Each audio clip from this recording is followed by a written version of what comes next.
প্রিয় পাঠকেরা, তোমরা দেখছো স্বপ্নপূরণ এডুকেশন চ্যানেল। আমরা প্রতিদিনের মতন আজকেও নিয়ে চলে এসেছি কিছু গুরুত্বপূর্ণ প্রশ্ন ও উত্তর নিয়ে বাংলায় গুরুত্বপূর্ণ প্রশ্নোত্তরগুলো প্রতিদিন পাওয়ার জন্য আমাদের চ্যানেলটি লাইক, কমেন্ট, শেয়ার এবং সাবস্ক্রাইব করে দিও। সাবস্ক্রাইব করে বেল আইকনটি প্রেস করে নিও, তাহলে নতুন নতুন ভিডিও নোটিফিকেশনগুলো তোমরা খুব সহজেই পেয়ে যাবে। এবং আপকামিং পরীক্ষার জন্য এই প্রশ্নোত্তরগুলো কিন্তু খুব গুরুত্বপূর্ণ, তাই ভুলেও কেউ ভিডিওটা স্কিপ করো না। পুরো ভিডিওটা অবশ্যই মনোযোগ সহকারে দেখো। এবং নতুন যারা আমাদের চ্যানেল প্রশ্নোত্তর ভিডিওগুলো দেখছো তারা অবশ্যই লাইক, কমেন্ট, শেয়ার এবং সাবস্ক্রাইব করে দিও। এবং তোমরা তোমাদের বন্ধুদের প্রচুর পরিমাণে ভিডিওগুলো শেয়ার করো, যাতে তারা আপকামিং পরীক্ষায় এই প্রশ্নোত্তরগুলো পেয়ে উপকৃত হতে পারে। তাই অযথা সময় নষ্ট না করে চলে আসি আজকের প্রথম প্রশ্নে। আজকের প্রথম প্রশ্ন: এই স্থানের সবচেয়ে অনন্য বৈশিষ্ট্য হল এর ডক ইয়ার্ড, বিশ্বের প্রথম জোয়ারভাটা বন্দর, যা সিন্ধু জনগণের জন্য একটি প্রধান সমুদ্র বন্দর হিসাবে কাজ করেছিল। উপরের বিবৃতিটি কোন সাইটের জন্য সত্য? এখানে চারটে অপশানের মধ্যে সঠিক উত্তরটি হয়ে যাবে অপশান খ, লোথাল। লোথাল স্থানের সবচেয়ে অনন্য বৈশিষ্ট্য হল এর ডকইয়ার্ড, বিশ্বের প্রথম জোয়ারভাটা বন্দর, যা সিন্ধু জনগণের জন্য একটি প্রধান সমুদ্র বন্দর হিসাবে কাজ করেছিল। পরবর্তী প্রশ্ন: বেদ শব্দটি বিদ থেকে উদ্ভূত, যা বোঝায়। এখানে চারটে অপশানের মধ্যে সঠিক উত্তরটি হয়ে যাবে অপশান ক, জ্ঞান। বেদ শব্দটি বিদ থেকে উদ্ভূত, যা বোঝায় জ্ঞান। পরবর্তী প্রশ্ন: মৌর্য রাজবংশের পর কোন রাজবংশ মগধ শাসন করেছিল? এখানে চারটে অপশানের মধ্যে সঠিক উত্তরটি হয়ে যাবে অপশান খ, শুঙ্গ। মৌর্য রাজবংশের পর শুঙ্গ রাজবংশ মগধ শাসন করেছিল। পরবর্তী প্রশ্ন: গুপ্ত ও গুপ্ত পূর্ব যুগে কোন শহরটি উত্তর থেকে দক্ষিণ এবং পূর্ব থেকে পশ্চিমে বাণিজ্য পথের নোডাল পয়েন্ট হয়ে ওঠে? মধ্যপ্রদেশ। এখানে চারটে অপশানের মধ্যে সঠিক উত্তরটি হয়ে যাবে অপশান গ, উজ্জয়িনী। গুপ্ত ও গুপ্ত পূর্ব যুগে উজ্জয়িনী শহরটি উত্তর থেকে দক্ষিণ এবং পূর্ব থেকে পশ্চিমে বাণিজ্য পথের নোডাল পয়েন্ট হয়ে ওঠে। পরবর্তী প্রশ্ন: বৈদিক সাহিত্যিককে বলা হয়।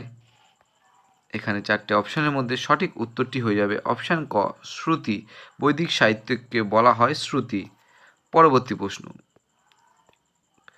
হরপ্পা এবং মহেঞ্জোদারো খননে যে ভারতীয় জড়িত ছিলেন তিনি হলেন। এখানে চারটে অপশানের মধ্যে সঠিক উত্তরটি হয়ে যাবে অপশান গ, আর.ডি. ব্যানার্জি। হরপ্পা এবং মহেঞ্জোদারো খননে যে ভারতীয় জড়িত ছিলেন তিনি হলেন আর.ডি. ব্যানার্জি। পরবর্তী প্রশ্ন: কালীবঙ্গাল কোথায় অবস্থিত? এখানে চারটে অপশানের মধ্যে সঠিক উত্তরটি হয়ে যাবে অপশান খ, রাজস্থান। কালীবঙ্গাল রাজস্থানে অবস্থিত। পরবর্তী প্রশ্ন: কখন এবং কাদের দ্বারা প্রথমবারের মতো অশোকের শিলালিপি পাঠোদ্ধার করা হয়েছিল? এখানে চারটে অপশানের মধ্যে সঠিক উত্তরটি হয়ে যাবে অপশান ঘ, 1837 জেমস প্রিন্সেপ। 1837 জেমস প্রিন্সেপ দ্বারা প্রথমবারের মতো অশোকের লিপিগুলি পাঠোদ্ধার করা হয়েছিল। পরবর্তী প্রশ্ন: নিচের কোনটি লোথালের বৈশিষ্ট্য নয়? এখানে চারটে অপশানের মধ্যে সঠিক উত্তরটি হয়ে যাবে অপশান ঘ, লাঙলের ব্যবহারের প্রমাণ। নিচের লাঙলের ব্যবহারের প্রমাণ লোথালের বৈশিষ্ট্য নয়। এছাড়া বাদবাকি যে তিনটি রয়েছে সেই তিনটি লোথালের বৈশিষ্ট্য বা লোথালে দেখতে পাওয়া যায়। সেই তিনটি হয়ে গেল: একটি ডকইয়ার্ড আবিষ্কার, পশু বলিদানের জন্য আয়তকার এবং বৃত্তাকার অগ্নিকুণ্ড, একটি জাহাজের সিলের উপর চিত্রণ। এগুলি লোথালের দেখা গেছিল, কিন্তু লাঙলের ব্যবহারের প্রমাণ মেলেনি। পরবর্তী প্রশ্ন: আজীবক সম্প্রদায়ের প্রবক্তা ছিলেন খ্রিস্টপূর্ব 5ম শতাব্দীতে। এখানে চারটে অপশানের মধ্যে সঠিক উত্তরটি হয়ে যাবে অপশান গ, মাস্করি পুত্র গোশালা। বন্ধুরা, এখানটায় টাইপিং মিস্টেক আছে, তোমরা ঠিক করে নিও। আজীবক সম্প্রদায়ের প্রবক্তা ছিলেন মাস্করি পুত্র গোশালা। পরবর্তী প্রশ্ন: সঙ্গম যুগে গুপ্তচরদের নাম ছিল।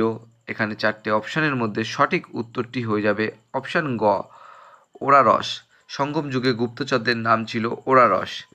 পরবর্তী প্রশ্ন: গুপ্ত পরবর্তী সময়ে জমিগুলিকে নিম্নলিখিত ভিত্তিতে শ্রেণীবদ্ধ করা হয়েছিল। এখানে চারটে অপশানের মধ্যে সঠিক উত্তরটি হয়ে যাবে অপশান ঘ, উপরের সবগুলি। গুপ্ত পরবর্তী সময়ে জমিগুলিকে নিম্নলিখিত ভিত্তিতে শ্রেণীবদ্ধ করা হয়েছিল। সেগুলি হলো চাষাবাদ করা এবং চাষাবাদ না করা, সেচপ্রাপ্ত এবং অসেচপ্রাপ্ত জমিতে উৎপাদিত ফসল।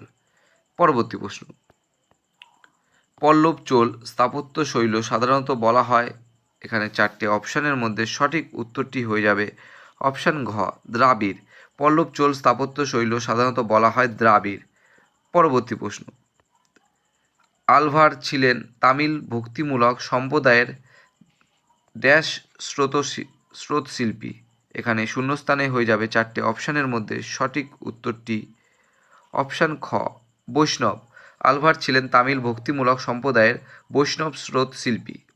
পরবর্তী প্রশ্ন এবং আজকে শেষ প্রশ্ন, হরপ্পা প্রত্নস্থলগুলির মধ্যে কোনটি সম্ভবত ল্যাপিস লাজুলি সংগ্রহের জন্য একটি বাণিজ্য ফাঁড়ি ছিল?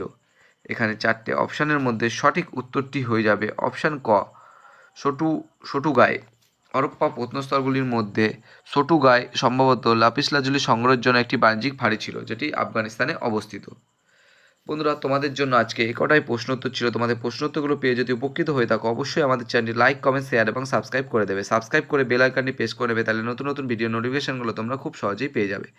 এবং আপকামিং পরীক্ষার জন্য এই প্রশ্নোত্তরগুলো কিন্তু খুব গুরুত্বপূর্ণ, তাই ভুলেও কেউ ভিডিওটা স্কিপ করো না। এবং নতুন যারা আমাদের চ্যানেলে প্রশ্নোত্তর ভিডিওগুলো দেখছো, তারা অবশ্যই লাইক, কমেন্ট, শেয়ার এবং সাবস্ক্রাইব করে বেল আইকনটি প্রেস করে নিও। এবং তোমরা তোমাদের বন্ধুদের প্রচুর পরিমাণে ভিডিওগুলো শেয়ার করো, যাতে তারাও আপকামিং পরীক্ষায় প্রশ্নোত্তরগুলো পেয়ে উপকৃত হতে পারে।